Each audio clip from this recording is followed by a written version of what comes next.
Somebody just got over. They're under that car. There's someone in your car. They're under your car.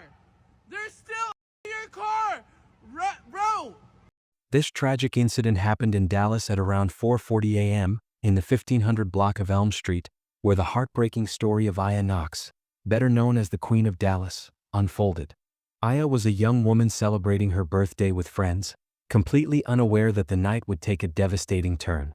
While she was riding an electric scooter, she suddenly stumbled and fell into the roadway, and at that moment, a driver who wasn't paying attention ran over her. Instead of stopping right away, the vehicle dragged her nearly 100 feet before bystanders desperately threw themselves in front of the car to force the driver to stop. People nearby captured the entire event on their phones, and we will be showing that footage later in the video. Despite their efforts, Aya remained trapped under the car for almost 40 minutes before she was finally rescued. How did this unfold so quickly? What led to such a horrifying chain of events? And did Aya survive the ordeal? Those are the questions we're about to uncover.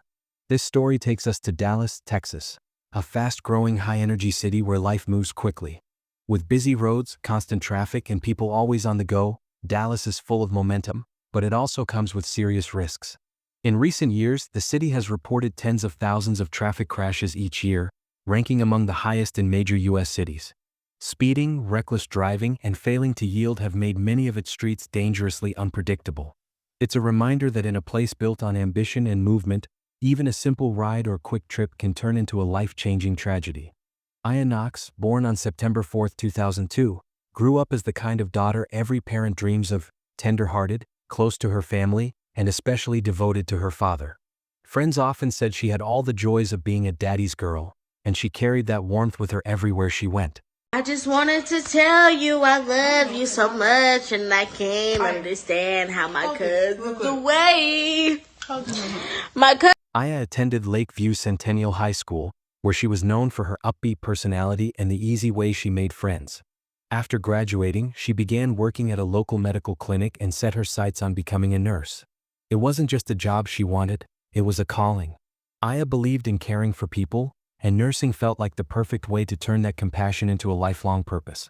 To everyone who knew her, Aya was a bright force, a young woman who radiated happiness even on ordinary days. Her family and friends often referred to her as the Queen of Dallas, not because she sought attention, but because her presence naturally lifted rooms, softened moods, and drew people in. She had a gift for making others feel seen and valued, whether it was a simple conversation, a shared laugh, or the way she never failed to show up when someone needed her. If you're finding these stories meaningful or informative, please consider subscribing to our channel. It really helps us keep bringing you more content like this. Those close to her described Aya as deeply loving, family-centered, and endlessly supportive. She lived her 23 years with gratitude, joy, and an appreciation for even the smallest blessings in her daily life. Her compassion wasn't just something people talked about, it was something they felt. Whether she was comforting a friend, helping a coworker, or showing kindness to a stranger, Aya's gentle nature made her unforgettable. Just weeks before tragedy struck, she had celebrated another birthday surrounded by people who adored her. She was building a future grounded in family, service, and love. Aya's life, though heartbreakingly short, left a lasting imprint on her community. To those who knew her, she wasn't just a young woman with dreams. She was a source of strength, joy, and love, and her memory continues to shine long after her passing. On the night of November 15th, Aya was simply out enjoying an evening with friends, celebrating and laughing the way young people do when they finally get a rare moment to breathe.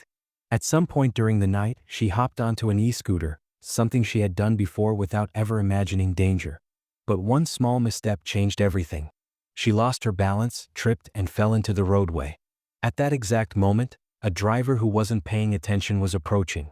Instead of stopping, he struck her and continued driving, completely unaware, or willfully ignoring, that Aya was trapped in his car.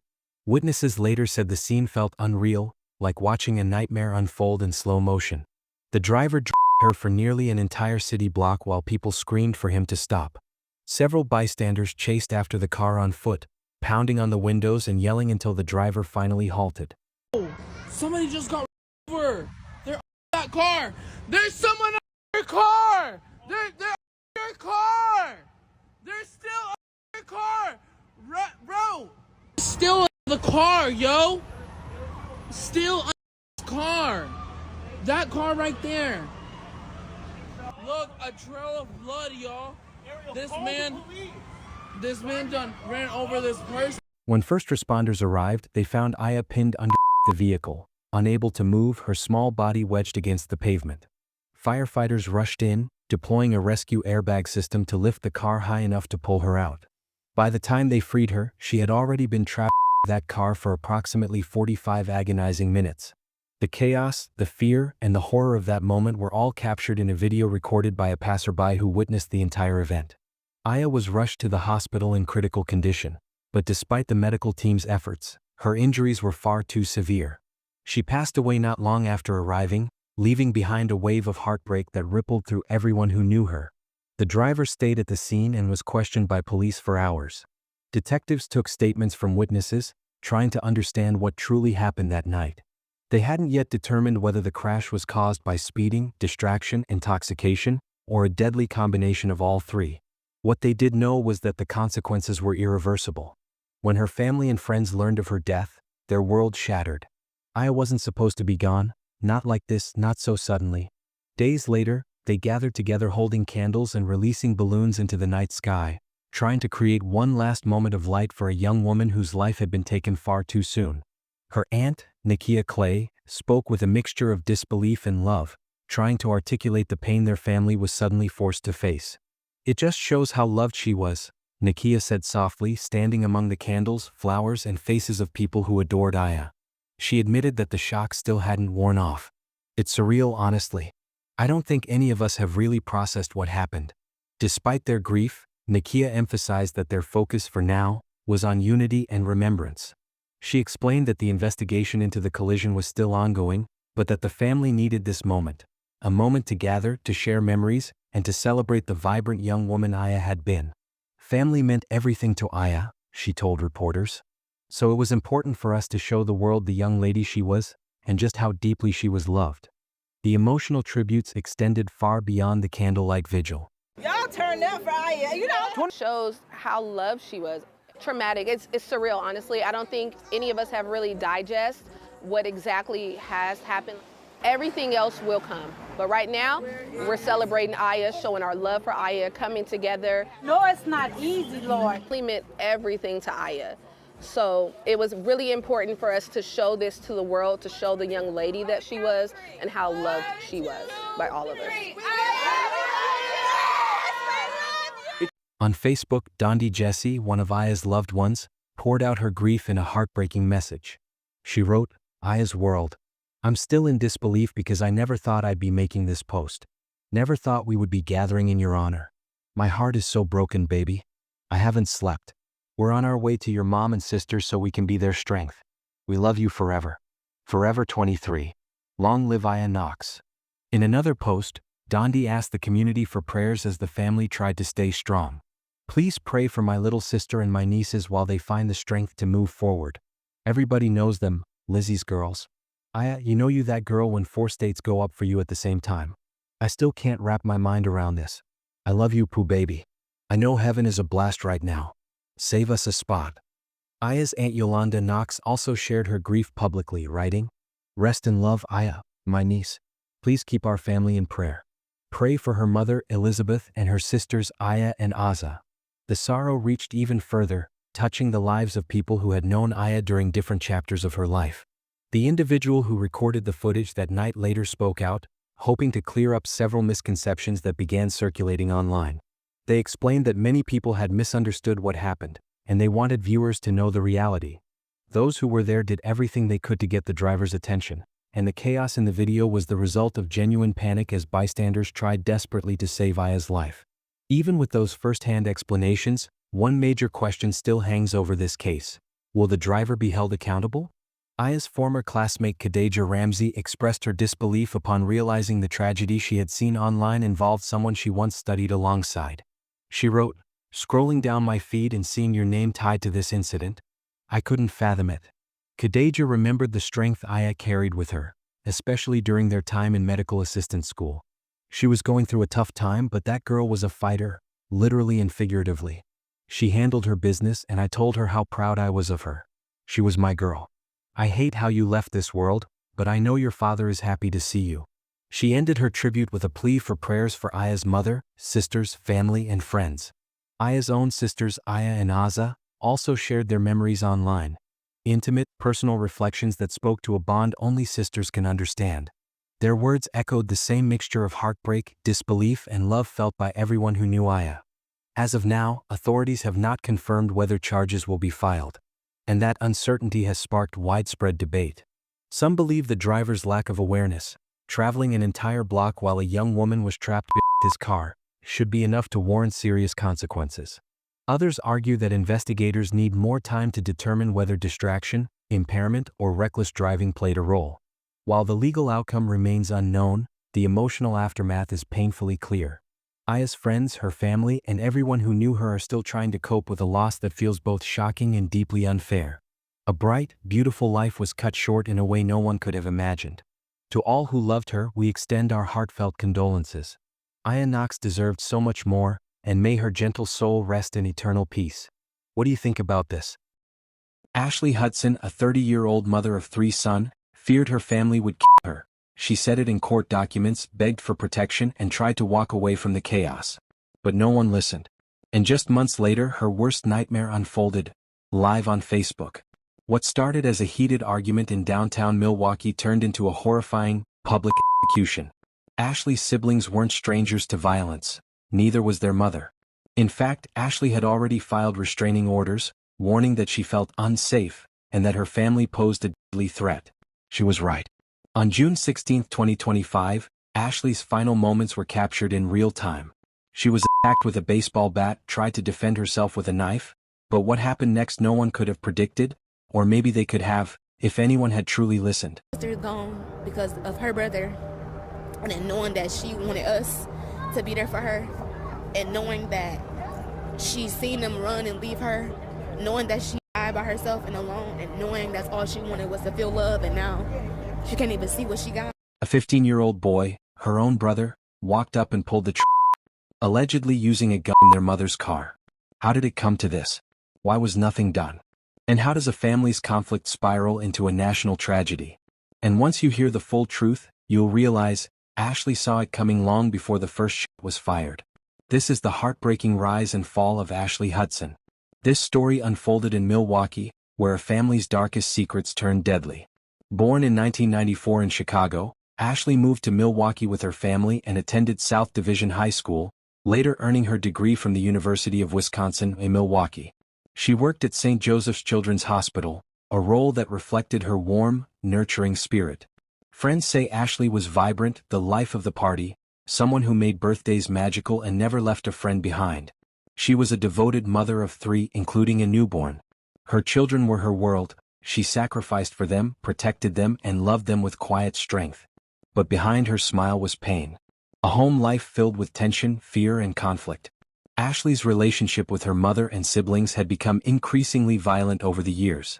According to those close to her, it was an unstable household where yelling turned physical regularly. In 2023, she took legal steps to protect herself, filing restraining orders against her mother Tara Hudson and one of her sisters. The claims were terrifying. Ashley said her mother had pulled a knife on her, thrown a brick that struck her side, and even approached her with a handgun. These weren't just fights, they were violent assaults. In court documents, Ashley wrote plainly, "I fear she is going to kill A me." May 2023 petition for restraining order. If something happens to me, she did it, and I want somebody to believe that I'm fearing for my life and afraid she is going to take me off this earth forever. I don't want any contact with this woman ever, Ashley wrote 2 years ago, adding one time my mother came to my house and had a black 9mm gun in her left hand. And sadly, Ashley wasn't alone in seeing the danger. Her father, Antoine McGee, had witnessed the breakdown for years. He recalled constant arguments, shoving matches, fights that went unresolved and unreported. A storm that had been building and was about to break. Even with restraining orders in place, Ashley was never truly safe. She spoke cautiously about her family, only opening up to her inner circle. But the tension, the fear, it lingered. Then came the night of June 16th. It started like many fights do these days, with an argument on social media. Heated words were exchanged between Ashley and her siblings. Old resentments surfaced and private family issues exploded into public view. Ashley likely thought it would all blow over. but just after 11 p.m. they came looking for her. Near the intersection of West Vliet Street and North Dr. Martin Luther King Jr. Drive, not far from her apartment, Ashley stood alone when a black car pulled up. Out stepped her 21-year-old sister, Aaliyah Frisson, a 16-year-old female relative, and her 15-year-old brother, Haziel Frisson. Then came the violence. The Facebook Live video shows Aaliyah swinging a full-sized metal bat at Ashley. The screen is chaotic. Screaming, fast movement, the horrifying clang of metal hitting flesh. Ashley tried to flee, bleeding, battered, but she didn't stop fighting. She jumped into a car, likely trying to escape, but when she came back out, she held something in her hand, a knife. To many it was clearly self-defense. She was surrounded, outnumbered. The knife wasn't a weapon, it was her shield. But it only bought her a few seconds. Then everything changed. Pop. He just dude right there. He just dude right there that just fell. He got popped. Dog just fell.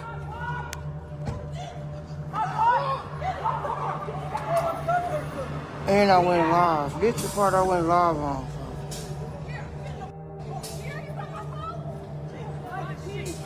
And he's not letting me join.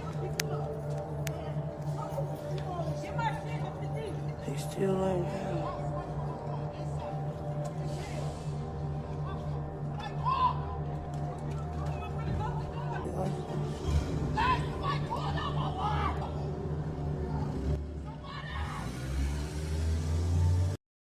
Haziel, her teenage brother, walked to the black car, reportedly driven by their mother, Tara Hudson, and returned holding a gun. The atmosphere shifted instantly. Ashley's voice, full of fire moments ago, turned desperate. Witnesses can be heard on the live stream, begging him to stop, pleading. But Haziel had already made up his mind. Even as Ashley backed away, even as she begged for her life, Haziel pointed the gun directly at her, and pulled the trigger. She stumbled, then collapsed. Right there on the concrete. In front of her neighbors, in front of the world. The live stream didn't glitch. It didn't cut out. It kept rolling as Ashley Hudson lay bleeding out on the street. Viewers watched in real time as a young mother's life slipped away. Paramedics rushed to the scene, but it was too late.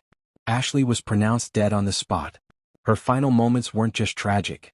They became viral content. The video spread like wildfire across social media, shared and reposted with captions, reactions, and commentary. For Ashley's friends and family, it was a cruel nightmare to see someone you love, someone full of life, dying over and over again on a screen. Hours later, Milwaukee police arrested Haziel Frisson, Aaliyah Frisson, and a 16-year-old girl, all of them Ashley's blood relatives. And just when the shock couldn't deepen, police made one more devastating arrest: Ashley's mother, Tara Hudson. At first, Tara claimed she didn't witness the shooting. But video evidence told a different story. She was there when the gun was pulled from her car. She stood just feet away, close enough to stop it. At one point it even looked like she tried. Later Tara changed her story again. She admitted seeing her son shoot Ashley as she backed away, clutching a knife to her chest. She said she couldn't stop it. She said she tried. And then she cried. The next day the sidewalk was cleaned. She was gone, but the memory remained. Her 3 children were left without a mother. Her absence permanent. Milwaukee was in shock. A mother, gunned down in broad daylight by her own family, not hidden, not whispered about, but live-streamed for the world to see. As detectives began sorting through the evidence, the truth came into chilling focus. The live stream revealed everything. It showed Aaliyah attacking Ashley with a metal bat. It captured the 16-year-old sister joining in. It followed Ashley as she tried to flee, then re-emerged holding a knife, a desperate act of self-defense. It showed 15-year-old Haziel calmly retrieving a gun from a nearby vehicle, walking toward her. They watched Ashley backpedal holding the knife low, not as a threat but as protection. They heard her beg for her life. And then they saw him pull the trigger. Armed with undeniable footage, detectives gave each suspect the chance to tell the truth. But instead of confessions they encountered a web of lies. Aaliyah admitted to the fight but downplayed her role, claiming she never touched the bat, despite crystal-clear footage showing her swinging it and chasing Ashley down. Detectives sensed some fear and even hints of remorse. But Haziel's interrogation would leave them stunned. When asked about the murder, Haziel denied everything, said he wasn't even there. But once detectives revealed the footage, everything changed. His body language shifted. His tone hardened. But not with guilt, with cold indifference. When asked if he was sorry for killing his sister, he didn't flinch. He simply responded, "What's that got to do with me?" A 15-year-old boy took his sister's life, with a weapon that had been sitting unlocked in his mother's vehicle. That revelation raised a chilling new question. Was this a tragic outburst of violence, or something that had been building all along? The next night, the street where Ashley died was transformed into something sacred. At a candlelight vigil, friends, family, and complete strangers gathered in grief. Candles flickered under the night sky. Balloons floated upward. People wept as they shared stories about Ashley, how she loved playing cards, how she always made others feel seen and valued. Her laughter, her loyalty, her fierce devotion as a mother. He put it up to her and she said, "Don't shoot me," and he shot her and she stumbled all the way over here and she fell on the floor. But beneath the grief there was rage. Rage that Ashley had died in front of the world. Rage that this had happened in a family with a history of violence. Rage that even after court-issued protection orders, Ashley still wasn't safe. Prosecutors moved quickly. Hazael Frisson was charged with first-degree intentional homicide and would be tried as an adult. Aaliyah Frisson faced charges of aggravated battery with a dangerous weapon. Tara Hudson was charged with obstructing an officer, and the 16-year-old sister, though unnamed, was also facing juvenile charges. But what made this case so explosive wasn't just the violence, it was the clarity. There was no ambiguity. The live stream, the surveillance footage, the eyewitness accounts, every horrifying second was recorded, watched, shared, and analyzed. And still the pain remained raw. Ashley's story became something bigger than a headline. It became a symbol, a call to action. A reminder that without early intervention and support systems, violence can grow quietly inside homes until it explodes into public view. Justice in cases like this is never easy, but it offers a fragile kind of hope. If convicted, Hazael faces life in prison. Aaliyah could serve up to 11 years and Tara Hudson may face up to 9 years. For now, Hazael remains in custody, while Aaliyah and Tara were released on bail. Ashley's 3 children are now with relatives. Their lives forever changed. The loss of their mother is compounded by the reality that their own family played a role in her death. They are expected to receive counseling, but the road ahead is long. Because this wasn't just a tragedy, it was a complete collapse. Share your thoughts in the comments. And if this story moved you, please like, share, and subscribe for more stories like this.